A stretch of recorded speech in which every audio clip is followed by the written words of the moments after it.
السلام علیکم ورحمۃ اللہ وبرکاتہ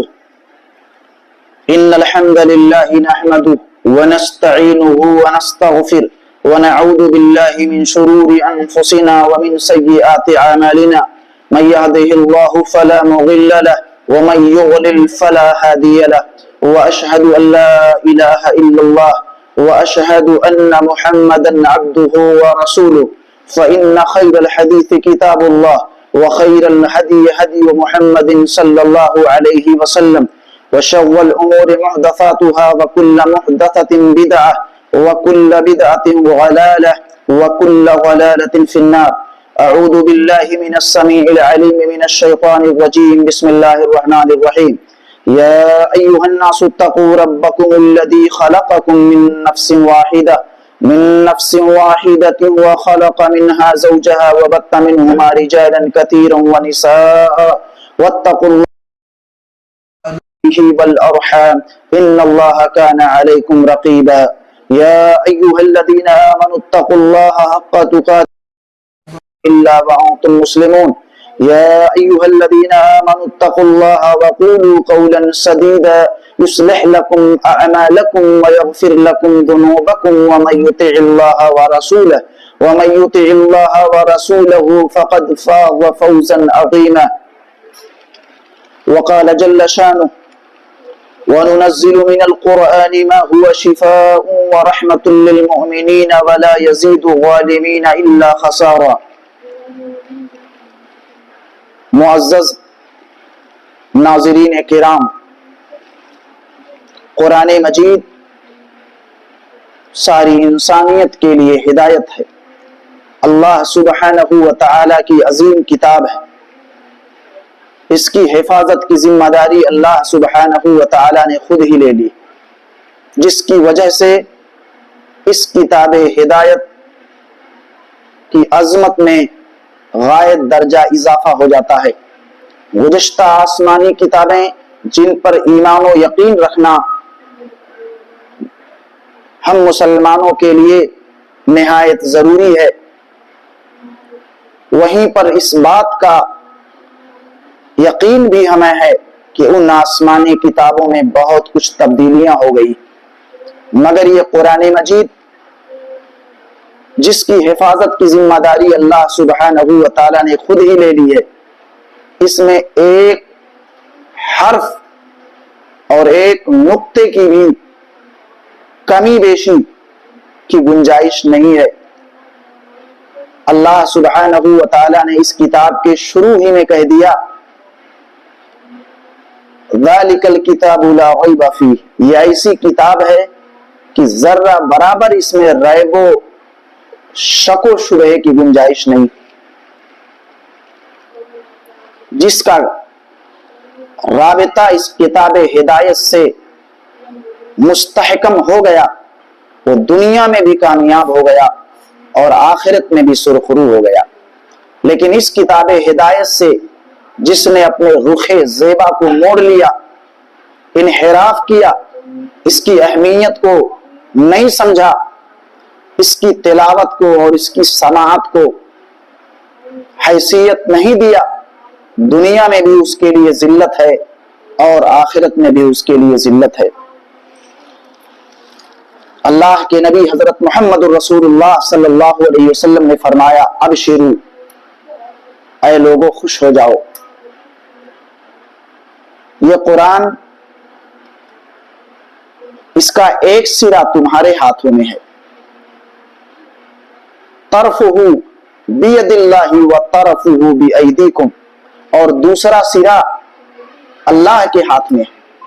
فتمسکوا بہ ولن تہلکوا ولن تضلوا بعدہ ابدا، تو مضبوطی سے پکڑ لو، تم ہرگز گمراہ نہیں ہوگے، راہ حق سے تمہیں ہرگز کوئی چیز برگشتہ نہیں کر سکتی. علامہ البانی رحمت اللہ علیہ نے اس روایت کو صحیح قرار دیا. یہ قرآن مجید ایک رسی کی طرح سے ہے جس کا ایک سرا اللہ سبحانہ و تعالی کے ہاتھ میں ہے اور دوسرا سرا بندوں کے ہاتھوں میں ہے. اسے مضبوطی سے پکڑنے کی ضرورت ہے، اس سے اپنے رابطے کو مضبوط اور گہرا کرنے کی ضرورت ہے. اپنے سینوں میں بسانے کی ضرورت ہے، اس کے معنی اور مفاہیم کو سمجھنے کی ضرورت ہے اور اس کے مطابق عمل کرنے کی ضرورت ہے۔ قرآن مجید یہ شفا ہے، مختلف امراض اور مختلف بیماریوں کے لیے اس کتاب ہدایت کے اندر شفا ہے،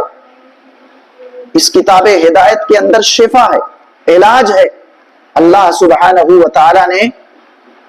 قرآن مجید کے اندر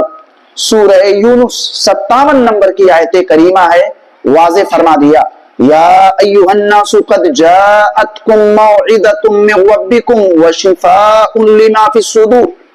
وشفاء لما فی الصدور وہدی ورحمۃ للمؤمنین، کہ اے لوگو تمہارے رب کی طرف سے تمہارے پاس ایک نصیحت آ چکی ہے جس میں دلوں کی بیماریوں کے لیے شفا ہے، علاج ہے، اور وہ نصیحت اہل ایمان کے لیے ہدایت اور رحمت بھی ہے۔ قرآن مجید کی سورہ اسراء 82 نمبر کی آیت کریمہ میں اللہ سبحانہ و تعالی نے فرمایا، وَنُنَزِّلُ مِنَ الْقُرْآنِ مَا هُوَ شِفَاءٌ وَرَحْمَةٌ لِّلْمُؤْمِنِينَ وَلَا يَزِيدُ الظَّالِمِينَ إِلَّا خَسَارًا، کہ ہم قرآن میں وہ کچھ نازل کر رہے ہیں جو مومنوں کے لیے شفا ہے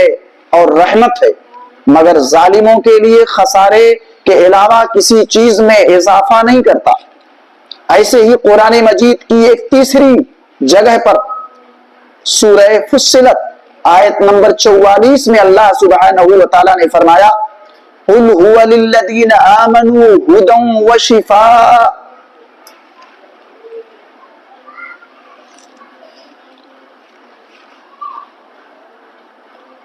اے محمد رسول اللہ صلی اللہ علیہ وسلم آپ کہہ دیجئے یہ قرآن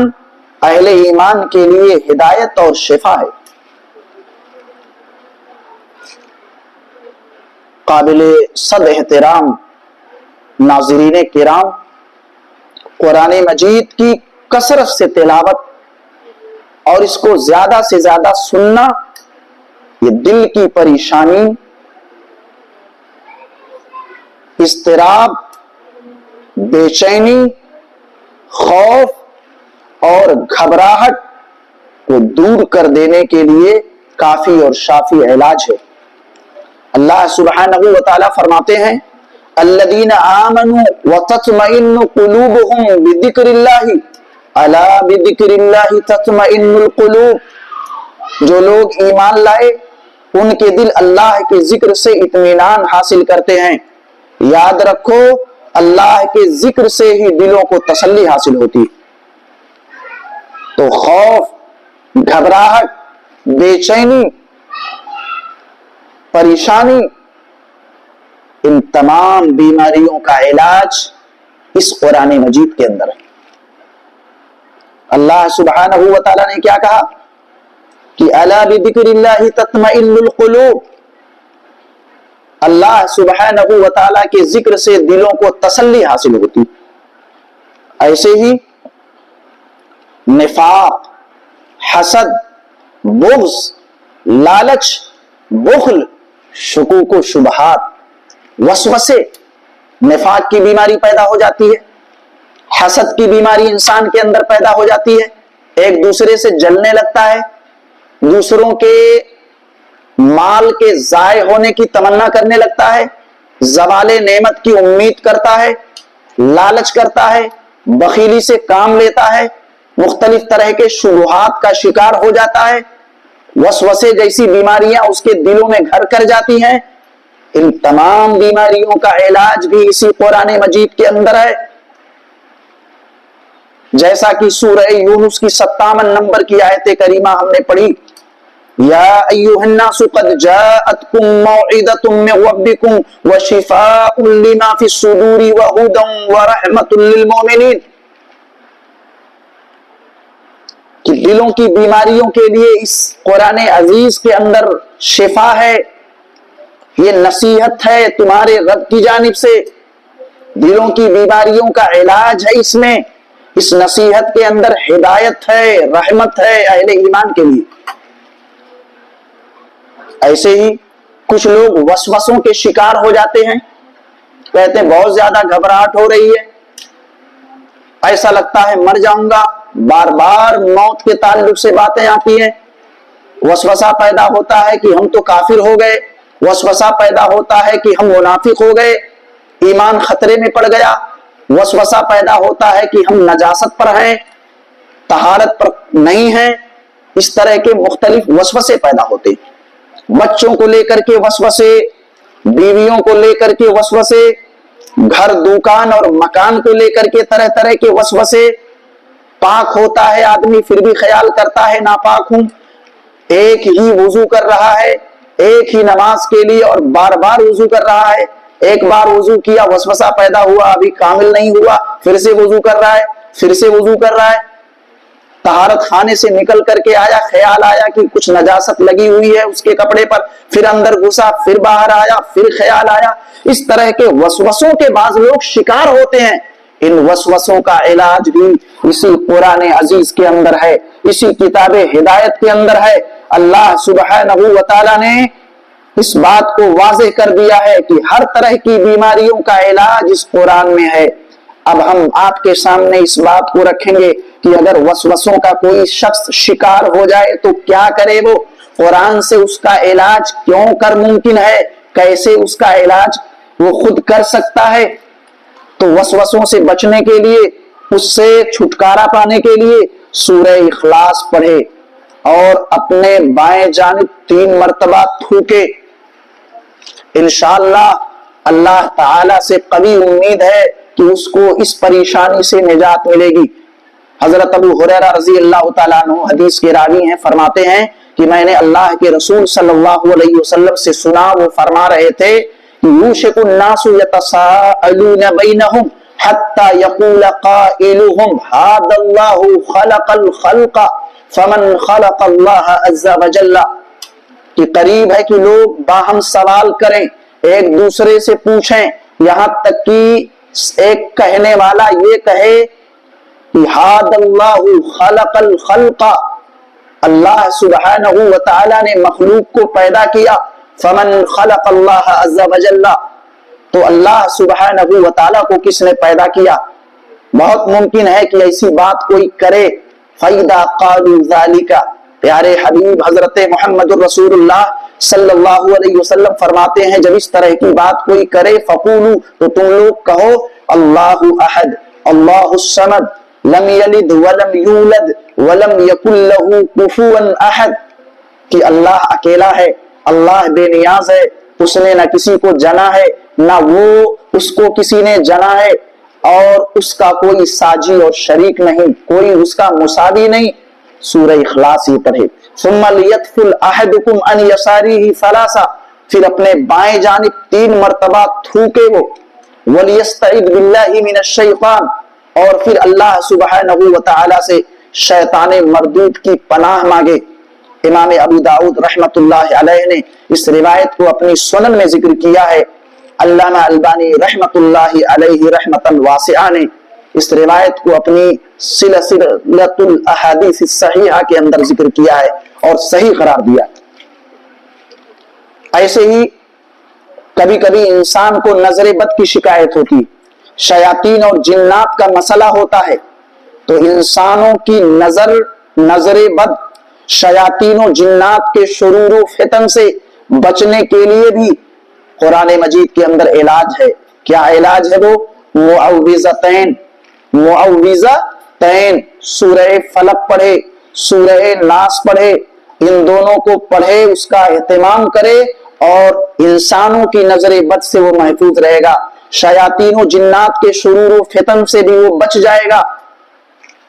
پیارے حبیب حضرت محمد الرسول اللہ صلی اللہ علیہ وسلم کے بارے میں ابو سعید رضی اللہ تعالیٰ عنہ فرماتے ہیں کہ کان رسول اللہ یتعوذ من الجان وعین الانسان، کہ اللہ کے رسول صلی اللہ علیہ وسلم جناتوں سے اور انسانوں کی نظر بد سے پناہ مانگتے تھے، حتی نزلت المعوذتان، یہاں تک کہ سورہ فلق اور ناس کا نزول اجلال ہوا، یہ دونوں عظیم صورتیں نازل ہوئی۔ فلما نزلتا، جب یہ دونوں صورتیں نازل ہوئی، اخذ بہما وترک ما سواہما، تو پیارے حبیب حضرت محمد رسول اللہ نے ان دونوں کو پڑھنا شروع کر دیا، اور ان دونوں کے علاوہ پہلے نظر بد کے ازالے کے لیے جو کچھ پڑھتے تھے تارکا ما سواہما ان کو چھوڑ دیا،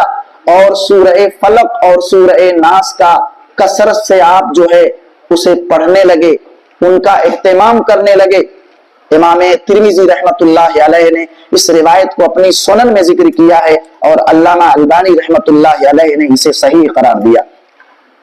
تو نظر بد اور شیاطین کے شرور و فتن سے بندہ سورہ فلق اور ناس کی تلاوت سے ان کو پڑھ لینے سے بچ جاتا ہے۔ ایسے ہی ایک شخص وہ ہے جس پر جادو کا اثر نہیں، کیا کرے کہ کسی جادوگر کا اس کے اوپر اثر نہ ہو۔ ایک شخص وہ ہے جس کے اوپر جادو کا اثر ہو گیا ہے، اب اسے ختم کرنا ہے، ان اثرات کو زائل کرنا ہے۔ تو دونوں کے لیے یعنی جادو سے محفوظ رہنے کے لیے بھی اور جادو کا اثر کسی شخص کو ہو گیا ہے تو اس اثر کو زائل کرنے کے لیے کیا کرنا پڑے گا؟ سورہ بقرہ پڑھنا پڑے گا، سورہ بقرہ کا ورد کرنا پڑے گا، سورہ بقرہ کی تلاوت کرنی پڑے گی، کثرت سے سورہ بقرہ پڑھا جائے۔ بڑے سے بڑا جادوگر ہے اس کے جادو کا اثر نہیں ہو سکتا ہے، اور جادو اگر پہلے کبھی ہو گیا ہے انسان پر تو اس کا اثر بہت جلدی اللہ کی توفیق سے ختم ہو جائے گا، زائل ہو جائے گا۔ کرنا کیا پڑے گا؟ سورہ بقرہ کی تلاوت کا اہتمام کرنا پڑے گا۔ صحیح مسلم کی روایت ہے، لمبی روایت ہے، اس کا ایک ٹکڑا ناظرین کرام میں آپ کے سامنے رکھتا ہوں۔ پیارے حبیب حضرت محمد الرسول اللہ صلی اللہ علیہ وسلم نے فرمایا اقرؤوا سورۃ البقرۃ، سورہ بقرہ پڑھا کرو، فإن أخذها برکہ، اس لیے کہ سورہ بقرہ کا اخذ کرنا، لینا اور پڑھنا یہ باعث برکت ہے، وترکها حسرہ، اور سورہ بقرہ کو ترک کر دینا، چھوڑ دینا، تلاوت نہ کرنا یہ حسرت و افسوس اور ندامت کا باعث ہے۔ ولا تستطيعوها البتلہ، اور بڑے سے بڑے جادوگر سورہ بقرہ پر حاوی نہیں ہو سکتے، غالب نہیں آ سکتے۔ بطلہ کی تفسیر یہ کی گئی ہے سہارا سے کہ بڑے سے بڑے جادوگر سورہ بقرہ کی تلاوت کرنے والے پر حاوی نہیں ہو سکتے، غالب نہیں آ سکتے۔ امام مسلم رحمت اللہ علیہ نے اس روایت کو اپنی صحیح مسلم کے اندر ذکر کیا۔ ایسے ہی جنات و شیاطین کے اثرات ہیں لوگوں کے اوپر، ان اثرات کو ختم کرنا ہے، اس کے لیے بھی قرآن مجید کی یہی مشہور سورت سورہ بقرہ کی تلاوت کا اہتمام کیا جائے، کثرت سے سورہ بقرہ پڑھا جائے، سورہ بقرہ کو زیادہ سے زیادہ سنا جائے، تلاوت کا اہتمام ہو، سماعت کا اہتمام ہو، جنات و شیاطین کے اثرات ختم ہو جائیں گے، زائل ہو جائیں گے۔ اس کے لیے بھی دلیل یہی حدیث صحیح مسلم کی ہے۔ پیارے نبی حضرت محمد رسول اللہ نے فرمایا اقرؤوا سورۃ البقرۃ فإن أخذها برکہ وترکها حسرہ ولا تستطيعوها البتلہ۔ یہی دلیل ہے کہ جادوگر بڑے سے بڑا ان لوگوں پر حاوی نہیں ہو سکتا ہے جو سورہ بقرہ پڑھنے والے ہیں، سورہ بقرہ سننے والے ہیں۔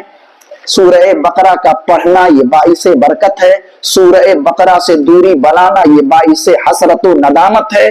تو یہی سورہ بقرہ، اس سورت کا اہتمام اگر کوئی شخص کرتا ہے، تلاوت میں اس کو جاری رکھتا ہے، سنتا ہے زیادہ سے زیادہ، تو جنات و شیاطین کے برے اثرات اس کے اوپر نہیں آ سکتے، اور اگر آ چکے ہیں تو وہ زائل ہو جائیں گے۔ ایسے ہی ناظرین کرام آپ دیکھیں گے کہ جادو کا اثر ختم کرنا ہو اگر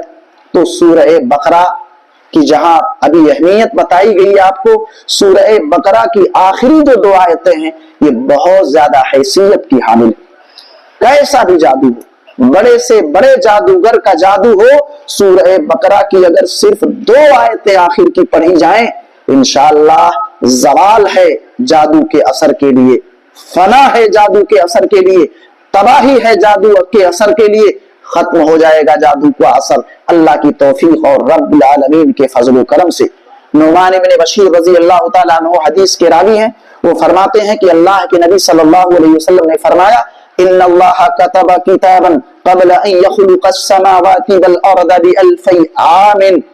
انزل منه آیتین ختم بهما سورة البقرہ کہ بلا شبہ اللہ سبحانہ و تعالیٰ نے آسمان و زمین کے 2000 سال پہلے، یعنی آسمان و زمین کی پیدائش کے 2000 سال پہلے ایک کتاب اللہ تعالیٰ نے لکھی ہے، اور اس کتاب سے 2 آیتوں کو اللہ تعالیٰ نے نازل کیا ہے جو سورہ بقرہ کے بالکل آخر میں ہے۔ سورہ بقرہ کے بالکل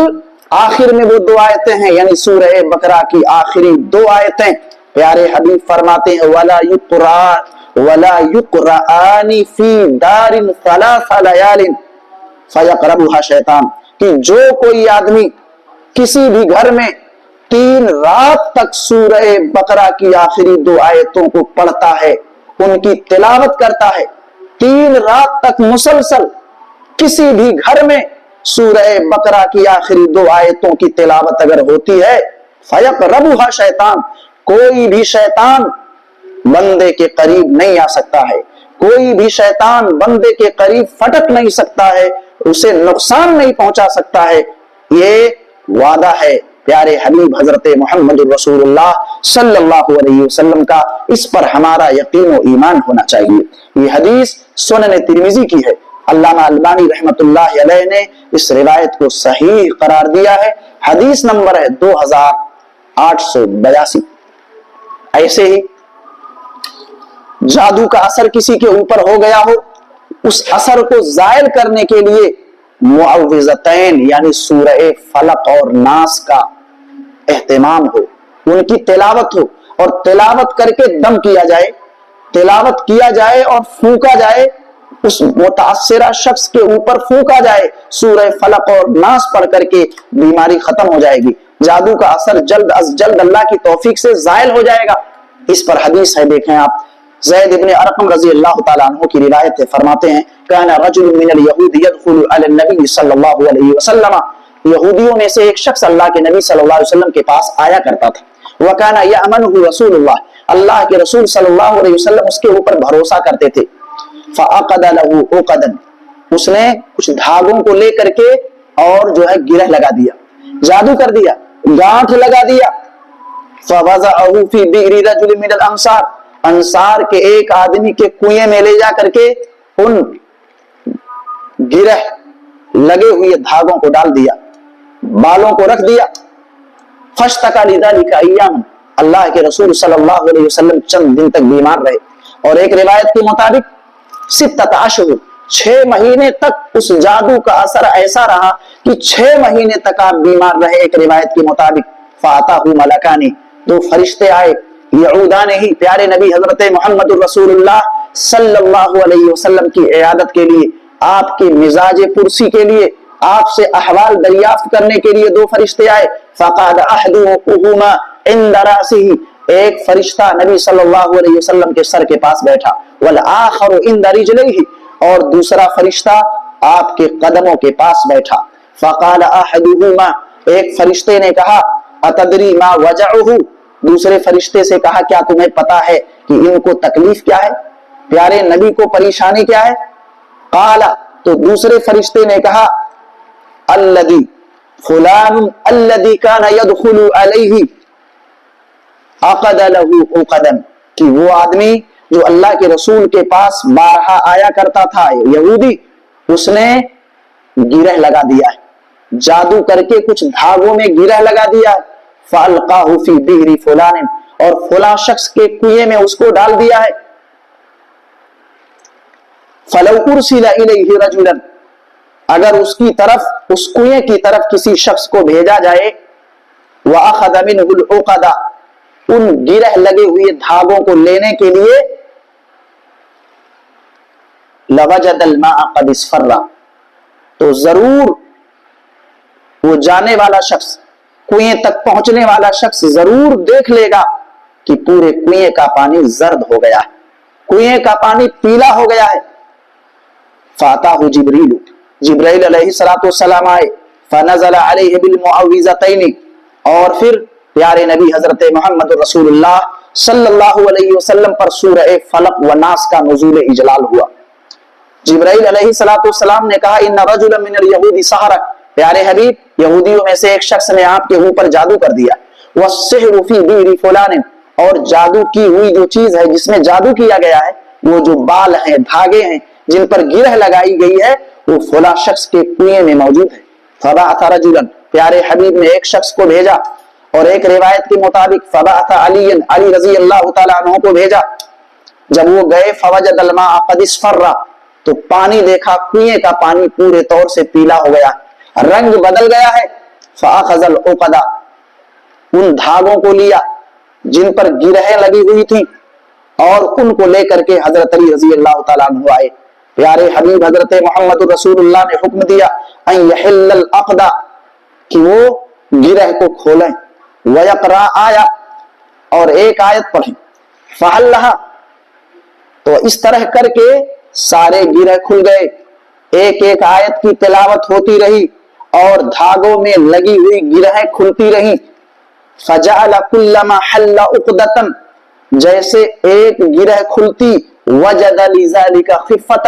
پیارے رسول حضرت محمد رسول اللہ کو خفت اور ہلکا پن محسوس ہوتا۔ فبرأ، یہاں تک کہ آپ ٹھیک ہو گئے۔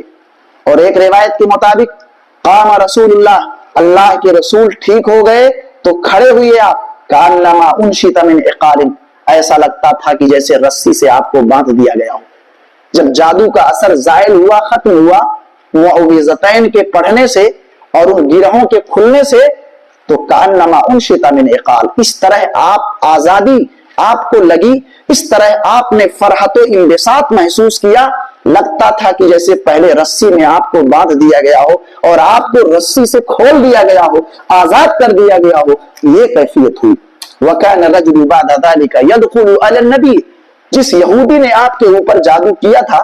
اس یہودی کا اس کے بعد بھی آنا جانا رہا نبی کے پاس۔ فَلَمْ يَذْكُرْ لَهُ شَيْئًا، اللہ کے رسول نے کچھ بھی ذکر نہیں کیا، اس سے نہیں کہا کہ تم نے میرے اوپر جادو کیا تھا، کیوں جادو کیا تھا، اللہ کے رسول نے ایسا اس سے نہیں کہا۔ وَلَمْ يُعَاتِبْهُ، اور نہ ہی تو پیارے نبی نے اس کو سرزنش کی، نہ تو اس کو ڈانٹا، نہ تو اس کو پھٹکارا آپ نے، حتی ماتا، یہاں تک کہ دنیا سے چلے گئے۔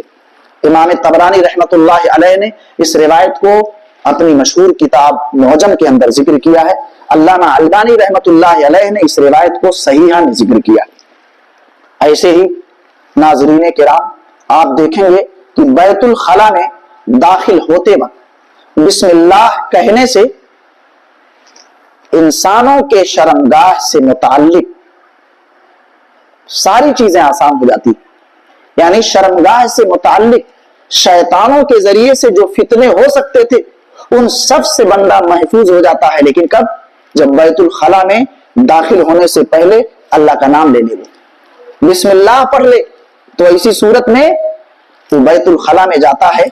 اور شرمگاہ سے متعلق جتنی بھی پریشانیاں ہو سکتی تھیں، جتنے بھی فتنے شیطان کی طرف سے آ سکتے تھے، ان سارے فتنوں کا سدباب ہو جاتا ہے، ان سارے فتنوں سے بندہ بچ جاتا ہے۔ لیکن شرط ہے کہ بسم اللہ جو قرآن مجید کی ایک آیت ہے اس کو پڑھ کر کے بیت الخلا میں داخل ہو جائے۔ حضرت علی بن ابی طالب رضی اللہ تعالیٰ عنہ فرماتے ہیں کہ اللہ کے رسول صلی اللہ علیہ وسلم نے فرمایا سَتَرُ مَا بَيْنَ أَعْيُنِ الْجِنِّ وَعَوْرَاتِ بَنِي آدَمَ إِذَا دَخَلَ أَحَدُهُمُ الْخَلَاءَ أَن يَقُولَ بسم اللہ، کہ جنوں کی آنکھوں اور انسان کی شرمگاہوں کے درمیان کا پردہ یہ ہے کہ جب ان میں سے کوئی بیت الخلا میں داخل ہو، پیشاب پاخانہ کی جگہ میں جائے تو وہ اللہ کا نام لے لے، یعنی بسم اللہ پڑھ لے، یعنی اگر بسم اللہ وہ پڑھ لیتا ہے تو ایسی صورت میں بیت الخلا میں جب تک وہ رہے گا شیطان کے شر سے بچا رہے گا، شرمگاہ سے متعلق جس طرح کے بھی فتنے ہو سکتے ہیں بیت الخلا میں، ان تمام فتنوں سے وہ انسان محفوظ رہے گا۔ اس لیے بیت الخلا میں داخل ہونے سے پہلے اللہ سبحانہ و تعالیٰ کا نام ضرور لیا جائے، بسم اللہ ضرور پڑھا جائے، تاکہ شیطان کی دقتوں سے، اس کی پریشانیوں سے، اس کی قہر سامانیوں سے بندہ مومن و مسلم محفوظ رہے اور بچا رہے۔ ناظرین کرام، انسانوں کو جنون کی بیماری ہوتی ہے، مرگی کی شکایت ہوتی ہے، دورے پڑنے لگتے ہیں، اس طرح کی بیماریوں کا علاج بھی قرآن میں، اس طرح کی بیماریوں اور پریشانیوں کا علاج بھی اللہ سبحانہ و تعالیٰ کے کلام قرآن میں موجود ہے۔ کیا کرنا پڑے گا؟ صبح و شام سورہ فاتحہ پڑھنا پڑے گا، 3 دن تک اس کا اہتمام ہو، سورہ فاتحہ کا 3 دن تک اہتمام ہو، پڑھا جائے اور مریض کے اوپر دم کیا جائے۔ جنون کی بیماری، پاگل پنی کی بیماری، مرگی کے جو دورے پڑتے ہیں، ان تمام بیماریوں سے اللہ کی توفیق سے بندہ نجات پا جائے گا۔ خارجہ ابن سلط رضی اللہ تعالیٰ عنہ فرماتے ہیں، وہ روایت کرتے ہیں اپنے چچا علاقہ ابن سحار تمیمی رضی اللہ تعالیٰ عنہ سے، حضرت خارجہ ابن سلط رضی اللہ تعالیٰ عنہ کے چچا فرماتے ہیں کہ ان کا گزر ایک قوم کے پاس سے ہوا، سفر میں تھے، ایک قوم کے پاس گئے، فاتوہ، قوم کے لوگ ان کے پاس آئے اور کیا کہا؟ ایک جگہ جب رکے، وہ ایک جگہ قیام کیا، حضرت علاقہ ابن سحار تمیمی رضی اللہ تعالیٰ عنہ نے، جو خارجہ ابن سلط رضی اللہ تعالیٰ عنہ کے چچا ہیں، جب سفر میں تھے ایک جگہ قیام کیا، تو جس جگہ قیام کیا وہاں کے کچھ لوگ ان کے پاس آئے اور آ کر کے کہا، انک جئت من عند ھذا الرجل بخیر، پیارے نبی جناب محمد الرسول اللہ صلی اللہ علیہ وسلم کی طرف اشارہ کرتے ہوئے کہا کہ آپ اس آدمی کے پاس سے آئے، اس عظیم پیغمبر کے پاس سے آئے، خیر لے کر کے، بھلائیاں لے کر کے، فرقی لنا ھذا الرجل، اس آدمی کے اوپر رقیہ کر دیجیے، ہمارے قبیلے کا خاندان کا ایک شخص ہے، اس کے اوپر دم کر دیجیے، آپ کچھ پڑھ کر کے اس پر پھونک دیجیے، پھونک مار دیجیے آپ۔ فَأَتَوْهُ بِرَجُلٍ مَعْتُوهٍ فِي الْقُلُوبِ، تو وہ لوگ، قوم کے لوگ، خاندان کے لوگ، قبیلے کے لوگ ایک پاگل شخص کو لے کر کے آئے جسے زنجیروں میں جکڑا گیا تھا، زنجیروں میں باندھ دیا گیا تھا۔ فَرَقَاهُ بِأُمِّ الْقُرْآنِ، حضرت علاقہ ابن سحار تمیمی رضی اللہ تعالیٰ عنہ نے اس پاگل آدمی کے اوپر دم کیا، ام القرآن پڑھ کر، سورہ فاتحہ پڑھ کر کے انہوں نے دم کیا، 3 ایام، 3 دنوں تک، لگاتار 3 دنوں تک دم کیا، غدوۃ وعشیہ، صبح میں بھی اور شام میں بھی،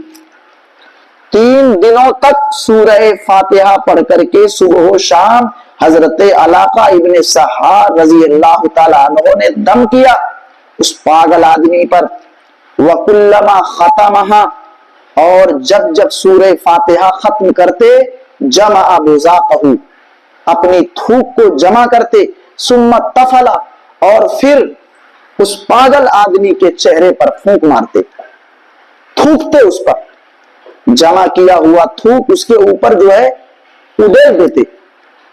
3 دنوں تک ایسا کیا، لگاتار کیا، صبح میں بھی اور شام میں بھی۔ فائدہ کیا ہوا؟ فَكَأَنَّمَا أُنشِطَ مِنْ عِقَالٍ، ایسا لگتا تھا کہ جیسے رسی میں جکڑ دیا گیا ہو اس پاگل انسان کو، اور 3 دنوں کے علاج کے بعد، سورہ فاتحہ کی تلاوت کے بعد، دم کرنے کے بعد، ایسا محسوس ہوتا تھا کہ جیسے رسی سے اس کو آزاد کر دیا گیا ہو، رسی سے اس کو چھوڑ دیا گیا ہو، شفا مل گئی، اس کا علاج ہو گیا قرآن کے ذریعے سے۔ فَأَتَوْهُ شَيْئًا، ان لوگوں نے اسے کچھ دیا، یعنی علاقہ ابن سحار تمیمی رضی اللہ تعالیٰ عنہ کو کچھ کھانے پینے کی چیزیں عطا کی، کچھ سامان دیا۔ فَأَتَى النَّبِيَّ صلی اللہ علیہ وسلم، وہ اللہ کے نبی صلی اللہ علیہ وسلم کے پاس آئے، فَذَكَرَهُ لَهُ، اللہ کے نبی صلی اللہ علیہ وسلم سے ذکر کیا۔ فَقَالَ النَّبِيُّ صلی اللہ علیہ وسلم، اللہ کے نبی صلی اللہ علیہ وسلم نے فرمایا، کل، اے علاقہ ابن سحار تمیمی، کھائیے، جو کچھ کھانے پینے کی چیزیں تم کو ملی ہیں دم کرنے کے بعد، کل کھائیے۔ فَلَعَمْرِي لَمَنْ أَكَلَ بِرُقْيَةِ بَاطِلٍ لَقَدْ أَكَلْتَ بِرُقْيَةِ حَقٍّ، میری عمر کی قسم، کتنے لوگ ایسے ہیں جو باطل طریقے سے رقیہ کرتے ہیں، باطل طریقے سے دم کرتے ہیں اور بہت کچھ چیزیں حاصل کرتے ہیں اور کھاتے ہیں پیتے ہیں. لقد اکلت برقیت حق، اے علاقہ ابن سحار تمیمی، تم نے تو حق اور سچ رقیہ کیا ہے، تم نے تو حق اور سچ رقیہ کیا ہے. کھا لیجئے، تناول کر لیجئے. یہ پیارے نبی حضرت محمد رسول اللہ صلی اللہ علیہ وسلم نے فرمایا. یہ روایت سنن ابی داؤد کے اندر موجود ہے. علامہ البانی رحمت اللہ علیہ نے اس روایت کو صحیح قرار دیا ہے کہ یہ روایت صحیح ہے. اب اس سے کیا پتا چلا کہ سورہ فاتحہ پڑھا جائے اور سورہ فاتحہ پڑھ کر کے دم کیا جائے، پھونک مارا جائے، اور 3 دن تک اگر مسلسل یہ کام ہو جائے تو امید ہے کہ اللہ سبحانہ و تعالی مریض کو شفائے عاجل دے، شفائے کلی عطا فرمائے. ایسے ہی زہریلا جانور کسی انسان کو کاٹ لے، اور عام طور سے ایسا ہوتا ہے کہ زہریلے جانور کے کاٹنے سے لوگوں کی موت ہو جاتی ہے، لوگ مر جاتے ہیں، دنیا سے چلے جاتے ہیں، کبھی کبھی دوائیاں بھی کارگر نہیں ہوتی ہیں. تو زہریلے جانور نے اگر کاٹ لیا ہے تو اس کا علاج بھی قرآن میں، کیونکہ قرآن یہ شفا ہے. قرآن میں شفا اللہ نے ڈال دیا ہے، شفا رکھا ہے. اب شفا کا مطلب یہ نہیں کہ قرآن گردن میں لٹکا کے چلیں گے، قرآن کو تعویذ بنا لیا جائے گا. جیسے قرآن میں اللہ تعالیٰ نے کہا کہ شہد یہ شفا ہے، تو شفا کیسے ملے گی کہ شیشی میں باندھ لیا جائے، شہد کو ڈال دیا جائے اور پھر شیشی کو باندھ کر کے لٹکا لیا جائے، گلے میں، کمر میں لٹکا لیا جائے، گلے میں لٹکا لیا جائے. اس طرح شفا نہیں ہے. شفا شہد میں کیسے ملے گی؟ جب شہد کھائیں گے، پیئیں گے. ایسے قرآن پڑھیں گے،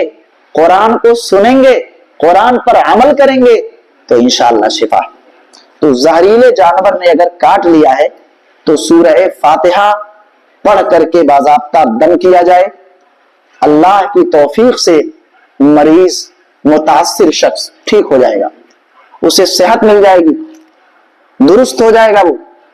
حضرت ابو سعید خدری رضی اللہ تعالیٰ عنہ کی اس پر حدیث ہے اور صحیح بخاری کی روایت ہے. حضرت ابو سعید خدری رضی اللہ تعالیٰ عنہ فرماتے ہیں کہ کننا فی مسیر لنا، ہم لوگ ایک سفر میں تھے. فنزلنا، ایک جگہ اترے. فجاءت جاریۃ، ایک عورت، ایک لونڈی آئی. جب پڑاؤ ڈالا ہم نے تو ایک لونڈی آئی اور آتے ہی کہا ان سید الحی سلیم، قوم کا سردار جو ہے اسے زہریلے جانور نے ڈس لیا ہے، کاٹ لیا ہے، بچھو نے اسے کاٹ لیا ہے. ان سید الحی سلیم، قبیلے کے سردار کو کاٹ لیا ہے کسی زہرناک جاندار نے. وَإِنَّ نَفَرَنَا غُيَّبُ، اور ہمارے نوجوان، ہماری قوم کے لوگ غائب. غُيَّبُ فَهَلْ مِنْكُمْ رَاقٍ، کیا تم میں سے کوئی رقیہ کرنے والا ہے، دم کرنے والا ہے؟ فَقَامَ مَعَهَا رَجُلٌ، ابو سعید خدری رضی اللہ تعالیٰ عنہ کہتے ہیں کہ ایک شخص اس لونڈی کے ساتھ کھڑے ہوئے اور چلے گئے. مَا كُنَّا نَعْبُدُهُ بِرُقِيَّةٍ، ہمیں یقین نہیں تھا کہ وہ اچھے سے رقیہ کر پائیں گے، ہمیں یہ توقع نہیں تھی کہ وہ اچھے سے رقیہ کریں گے. لیکن انہوں نے کیا. جب رقیہ کیا، دم کیا، فرقاہ فبرا، تو وہ مریض شفا یاب ہو گیا، ٹھیک ہو گیا، اس کی بیماری ختم ہو گئی. فَأَمَرَ لَهُ بِثَلَاثِينَ شَاةً، قوم کے سردار نے حکم دیا 30 بکریوں کا کہ 30 بکریاں دی جائیں. علاج کرنے والے شخص کو 30 بکریاں دینے کا حکم دیا. حضرت ابو سعید خدری رضی اللہ تعالیٰ عنہ کہتے وَسَقَانَا لَبَنًا، اور اس نے ہمیں دودھ بھی پلایا، بکریاں بھی دیا 30 اور دودھ بھی پلایا. فَلَمَّا رَجَعَ، جب وہ رقیہ کرنے والے پلٹ کر کے آئے، قُلْنَا لَهُ، حضرت ابو سعید رضی اللہ تعالیٰ عنہ کہتے ہم نے ان سے کہا اکنت تحسن رقیۃ او کنت ترقی، کیا تم اچھے سے رقیہ کرنا جانتے تھے، رقیہ کرنا تم کو آتا تھا؟ قال لا، انہوں نے کہا نہیں، ما رقیت الا بام الکتاب، رقیہ کرنا ہم کو صحیح سے نہیں آتا تھا، میں نے تو ام الکتاب پڑھا، سورہ فاتحہ پڑھا تھا، سورہ فاتحہ پڑھ کر کے میں نے رقیہ کیا، دم کیا، بس ٹھیک ہو گیا مریض۔ قلنا، ابو سعید خدری رضی اللہ تعالیٰ عنہ فرماتے ہم نے کہا لا تحدثوا شیئا، دیکھو کچھ نہ کرنا، جو نبی نے بکریاں دی ہیں، جو اس قوم کے سردار نے بکریاں دی ہیں، کچھ نہ کرنا، اس میں کوئی نیا کام نہ کرنا، حتی ناتی او نسأل النبی صلی اللہ علیہ وسلم، یہاں تک کہ ہم چل کر کے مدینہ جائیں، رسول اللہ صلی اللہ علیہ وسلم سے سوال کر لیں، رسول اللہ سے پوچھ لیں گے تبھی کچھ کرنا، ورنہ بکریوں کو ایسے رہنے دو، ساتھوں ساتھ لے کر کے چلو۔ فلما قدمنا المدینہ، جب ہم لوگ مدینہ چل کر کے گئے، حضرت ابو سعید خدری رضی اللہ تعالیٰ عنہ فرماتے ہیں ذکرناہ للنبی صلی اللہ علیہ وسلم، تو ہم نے نبی صلی اللہ علیہ وسلم سے اس کا ذکر کیا،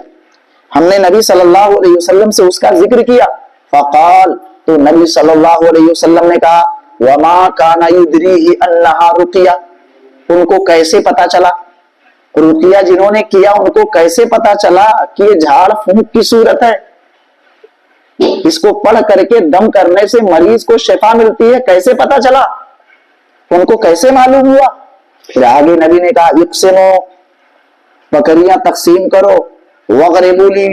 بسہم، اور ایک حصہ میرا بھی لگاؤ،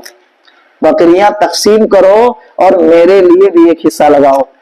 یہ نبی نے کہا۔ اس سے پتا کیا چلا کہ سورہ فاتحہ جو قرآن مجید کی بڑی عظمت والی سورت ہے، اس کو پڑھ کر کے اگر دم کیا جائے تو اس شخص کو شفا مل سکتی ہے، اور مل جائے گی اللہ نے اگر چاہا۔ جسے بچھو نے ڈنک مار دیا ہو، بچھو نے کاٹ لیا، سانپ نے کاٹ لیا ہو، کسی زہریلے جاندار نے کسی کو ڈس لیا ہو، سورہ فاتحہ پڑھ کر کے دم کرنے سے مریض کو شفا ملتی ہے۔ یہ صحیح بخاری کی روایت، اس پر ہمارا یقین ہونا چاہیے، ہمارا اعتماد ہونا چاہیے، اللہ پر توکل ہونا چاہیے، یہ قرآن مجید ہے،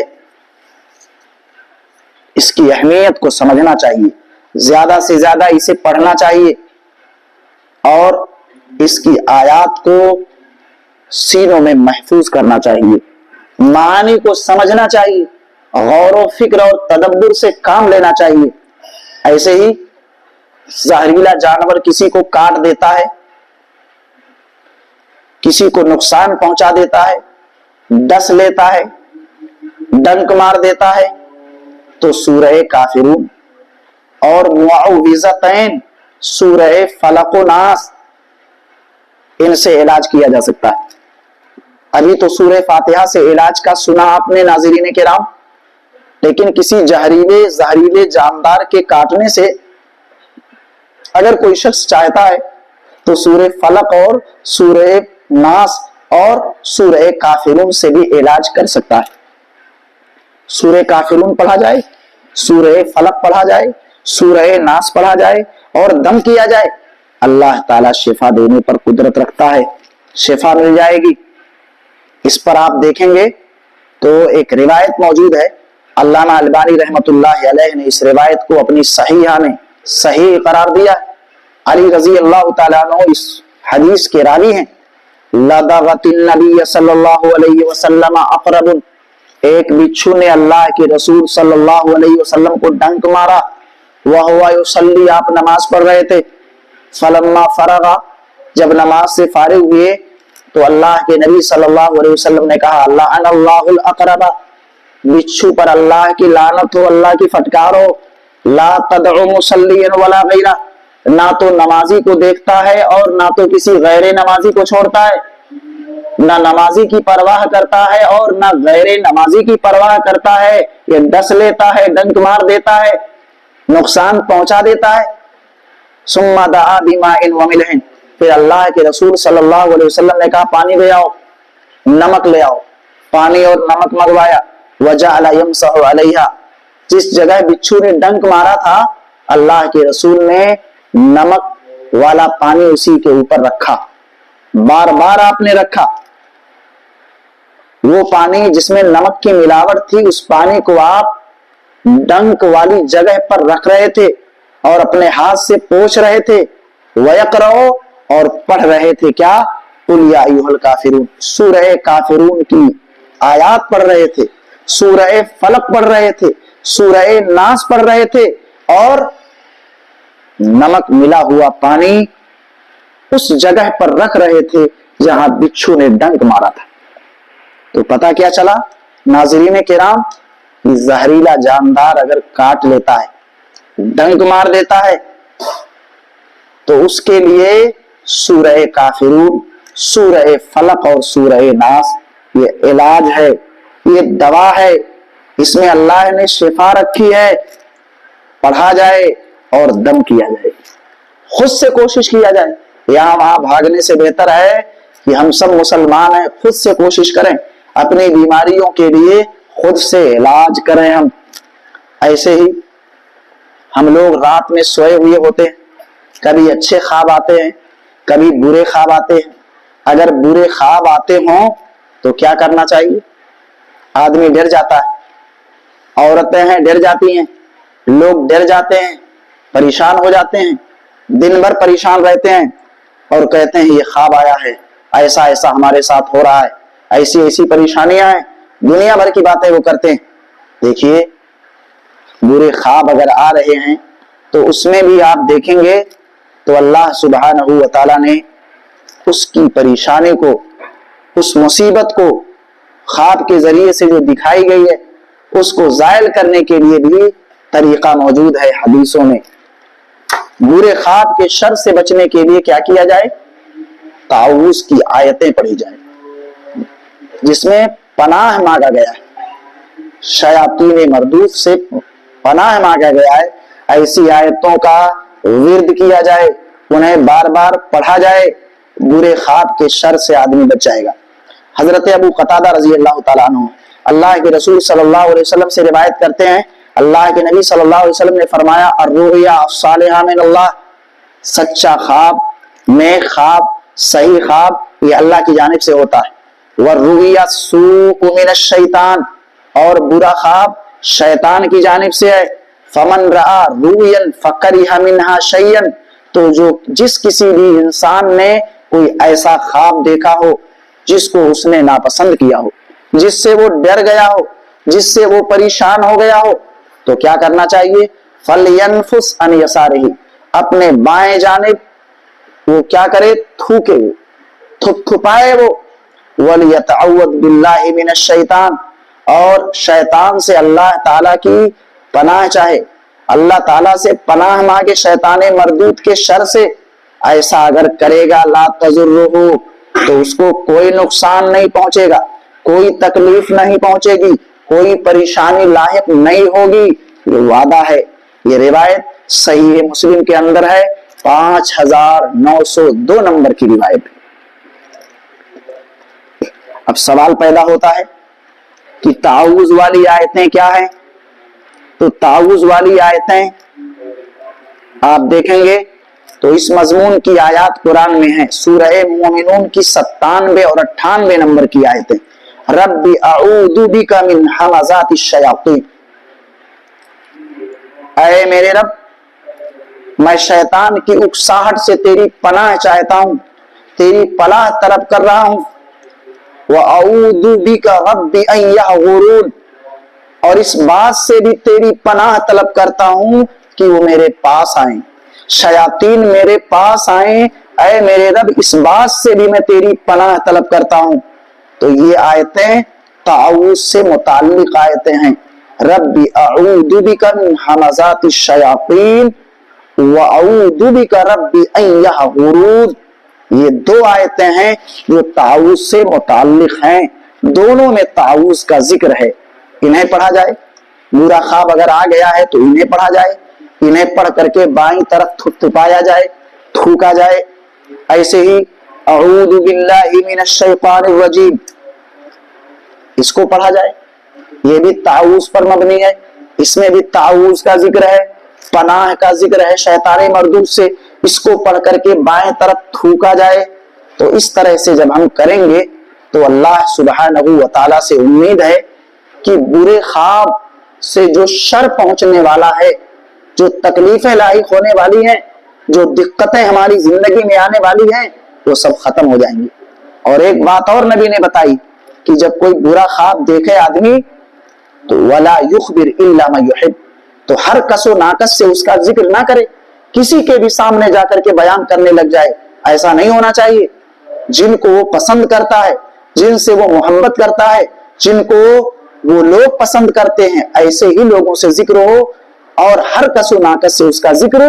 نہ کیا جائے۔ یہ کب؟ جب اچھا خواب دیکھے، اور جب برا خواب دیکھے تو بھی کسی سے ذکر نہ کرے، کسی اور سے ذکر نہ کرے۔ اگر کبھی ذکر کرنا ہو تعبیر وغیرہ کے تعلق سے تو کسی اچھے آدمی سے ذکر کرے۔ اس کی تعبیر اگر غلط قسم کی آ رہی ہے تو بھی اسے صحیح انداز میں فٹ کر دے، صحیح پیرائے میں اس کو پیش کر دے، تاکہ وہ خواب دیکھنے والے کے لیے دقت اور زحمت کا سبب نہ بن جائے۔ اس لیے پیارے نبی حضرت محمد رسول اللہ صلی اللہ علیہ وسلم نے یہ تاکید فرما دی ہے کہ وَلَا يُخْبِرْ بِهَا أَحَدًا، کہ جب کوئی برا خواب دیکھے جس سے وہ پریشان ہو جائے تو ایسے خواب کا تذکرہ وہ کسی کے سامنے نہ کرے، اور اچھا خواب جب دیکھے تو ذکر کر سکتا ہے، مگر ایسے لوگوں سے ذکر کرے جو نیک لوگ ہوں، اچھے لوگ ہوں۔ تو اس بات کو ذہن میں رکھ کر کے چلنا چاہیے۔ ایک اور چیز ہے، یہ آخری بات ہے، کہ مرض الموت میں معوذتین پڑھ کر، سورہ فلق اور ناس پڑھ کر دم کرنے سے جاگنے کے وقت جو تکلیفیں لاحق ہوتی ہیں اس میں کمی آ جاتی، اس میں کمی آ جاتی ہے۔ جاگنے کے وقت کی جو تکلیفیں ہوتی ہیں اس میں کمی آ جاتی ہے، اللہ سبحانہ و تعالیٰ کی طرف سے اس میں کمی آتی ہے اور افاقہ ملتا ہے، پریشانیاں اس کی دور ہوتی ہے۔ اس کے لیے دلیل کے طور پر اما عائشہ رضی اللہ تعالی عنہ کی حدیث پیش کی جاتی ہے۔ اما عائشہ رضی اللہ تعالی عنہ فرماتی ہیں کہ ان رسول اللہ صلی اللہ علیہ وسلم کان اذا اشتکا یقرأ علی نفسہ بالمعوذات، اللہ کے نبی صلی اللہ علیہ وسلم جب بیمار ہوتے تھے تو معوذات پڑھتے تھے، اپنے اوپر معوذات پڑھتے تھے، وینفسو، اور اپنے ہاتھوں پر پھونک کر کے اور پھر ہاتھ کو اپنے بدن پر ملتے تھے۔ یقرأ علی نفسہ بالمعوذات وینفس، اللہ کے رسول صلی اللہ علیہ وسلم جب بیمار ہوتے تو معوذات، تعوذ پر مبنی آیات پڑھ کر کے، جیسے سورہ فلق ہے، سورہ ناس ہے، اور تعوذ سے متعلق اور بھی کچھ آیتیں قرآن میں موجود ہیں، ان کو پڑھ کر کے اللہ کے رسول صلی اللہ علیہ وسلم اپنے ہاتھ میں پھونک مارتے تھے، جیسا کہ دوسری روایت میں اس کی وضاحت موجود۔ پھر انہی ہاتھوں کو اپنے بدن کے مختلف حصوں پر لے کر کے جاتے تھے، اس سے آپ کو آرام ملتا تھا۔ فَلَمَّا اشْتَدَّ وَجَعُهُ، فَلَمَّا اشْتَدَّ وَجَعُهُ، اور جب آپ کی بیماری شدید ہو گئی، آپ کی پریشانی بڑھ گئی، جس بیماری میں آپ دنیا سے چلے گئے، اللہ کے پیارے ہو گئے، رحلت فرما گئے، جب وہ بیماری شدید ہو گئی اور آپ کے پاس طاقت نہیں رہی، آپ کمزور ہو گئے، جیسا کہ دوسری روایات میں اس کی وضاحت موجود ہے، تو اما عائشہ صدیقہ رضی اللہ تعالی عنہ فرماتی ہیں کنت اقرأ علیہ، میں سورہ فلق و ناس پڑھتی تھی، میں معوذات پڑھتی تھی، اور وامسح بیدہ رجاء برکتها، اور آپ کے ہاتھوں پر پھونک مارتی تھی، اور آپ کے ہاتھوں کو آپ کے بدن کے مختلف حصوں پر میں پھیرتی تھی۔ دوسری روایت میں اس کی وضاحت موجود، یعنی اللہ کے رسول کی جب بیماری سخت ہو گئی، بیماری جب شدید ہو گئی اور آپ کافی کمزور اور لاغر و نحیف ہو گئے، تو اما عائشہ رضی اللہ تعالی عنہ معوذات پڑھتی تھی، سورہ فلق پڑھتی تھی، سورہ ناس پڑھتی تھی، اور پڑھ کر کے باضابطہ آپ ہی کے ہاتھوں میں پھونک مارتی تھی، اور آپ کے ہاتھوں کو پیارے نبی صلی اللہ علیہ وسلم کے بدن کے مختلف حصوں پر پھیرتی تھی۔ اس سے پریشانی میں کمی ہوتی تھی، دقتیں کم ہو جاتی تھی۔ یہ صحیح بخاری کی روایت ہے، 5016 نمبر کی حدیث۔ تو اس طرح سے آپ کے سامنے کئی ایک باتیں رکھی گئیں دلائل کی روشنی میں، احادیث کی روشنی میں، جن سے یہ اندازہ ہوا کہ قرآن مجید کی مختلف آیتیں مختلف بیماریوں کے لیے شفا ہیں، علاج ہیں۔ اللہ سبحانہ و تعالیٰ نے بہت ساری بیماریوں کے لیے علاج کے طور پر متعدد سورتوں اور آیتوں کو رکھا ہے۔ بس پڑھنے والا چاہیے، قرآن مجید کی تلاوت کرنے والا چاہیے، ایمان و عقیدے کو پختہ کرنے والا چاہیے۔ اس لیے ناظرین کرام، ہماری آپ سے ادباً گزارش ہے کہ زیادہ سے زیادہ تعلق قرآن مجید سے جوڑ کر رکھا جائے۔ یہی وہ کتاب ہے جو لوگوں کو عزت و سربلندی کے مقام تک پہنچاتی، اور یہی وہ کتاب ہے کہ جس سے انحراف کرنے والا ذلیل ہو جاتا ہے، خار ہو جاتا ہے، پسپائی اور پستی کی طرف چلا جاتا ہے۔ اس لیے اس کتاب سے محبت کی جائے، اسے سینے سے لگایا جائے، اس کی آیات پر تعمق سے کام لیا جائے، تلاوت کیا جائے، سنا جائے۔ کوئی پڑھ نہیں سکتا ہے تو سیکھ لے، ابھی عمر ہے۔ صحابہ کرام نے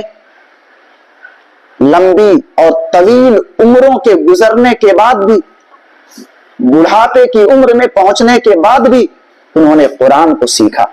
انہوں نے قرآن کو سمجھا اور اپنی عملی زندگی میں قرآن کو نافذ کرنے کی کوشش کی۔ اللہ تعالیٰ سے ہم دعا کرتے ہیں کہ اللہ سبحانہ و تعالیٰ ہمارے رشتے کو قرآن سے مضبوط کر دے۔ اللہ سبحانہ و تعالیٰ قرآن جو کتاب ہدایت ہے، اسے زیادہ سے زیادہ پڑھنے اور سننے کی ہمیں توفیق عطا فرما۔ اللہ مختلف امراض اور بیماریوں میں قرآن مجید سے ہدایت اور رہنمائی حاصل کرنے کی اور شفا اور علاج کے طور پر پڑھنے کی ہم سب کو توفیق ارزانی عنایت فرما۔ آمین۔ والسلام علیکم ورحمۃ اللہ وبرکاتہ۔